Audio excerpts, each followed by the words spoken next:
quick pond update. I'm up in my reservoir pond. This is the pond that I'm currently pumping water to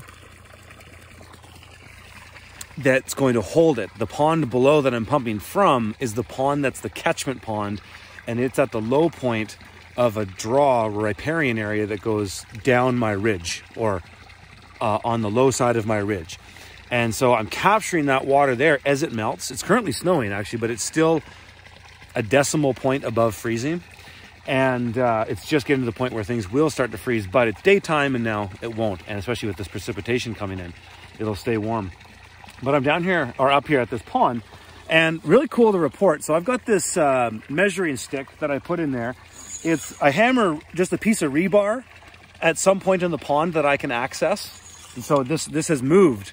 But what I've done is I've made a little measuring stick out of a piece of EMT, and then I slide that on top of the rebar, and then I have a little clip there that I put to the, oh, and I might have just messed this up because of I moved it around too much, but I put the clip to the point of the surface, and then I can measure throughout the night how much this pond moves and how both ponds move. I've got a measuring stick on both. So check this out. This is really neat.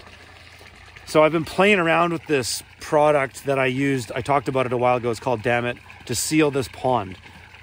It seemed to at first, but then the pond got to a point where it was just leaking too much. But right now, I've been pumping, I've been bringing this pond up maybe 3 inches a day or something like that. Pumping all day, basically at least 12 hours a day. And then I turn it off at night, and then I readjust my measuring clips. And I've been monitoring this one for days now, and this one is not moving at night. The pond below, the catchment pond, it's moving a lot. It moved up 4 inches last night because it's catching all the melt. Whereas this isn't. This is only taking what I'm putting into it. But it doesn't seem to be leaking very much right now. And at this moment, I'm at the highest that I've had this pond up yet. So this is exciting. From here, I'm only uphill. I've basically cut out all of the things that were obstructions in the pond, because there's a very shallow area here. There's a point over there where there's a rock knob that comes up.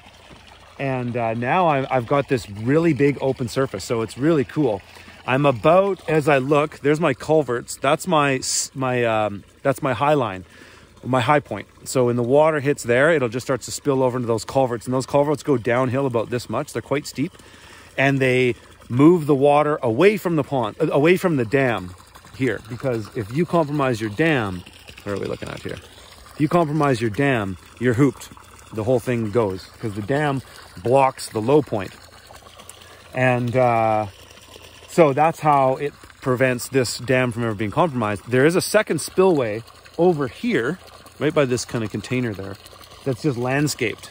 And it's about, I think it's maybe 4 inches above that line where those bottoms of the culverts are, 4 inches, 6 inches above those. There's another spillway. So there's 2 checks. So if there was a biblical rain event, it would flood those and overwhelm those, but then it would push to the next spillover, which has the path of least resistance, because it's just over. It's where the water would go. So that's how that works. But anyways, that's it. That's really all I wanted to do, is report that, yeah, this doesn't seem to be draining. At least I didn't notice it last night or the last 3 nights. I've been monitoring this, like I said, 3 nights. And it hasn't moved. So interesting. Maybe a certain amount of hydrostatic pressure is required to force things into the fissures to seal it. Maybe that happened. We'll see. I'll keep you guys posted. Just a reminder that I'm heading down to Acapulco in Acapulco, Mexico this week.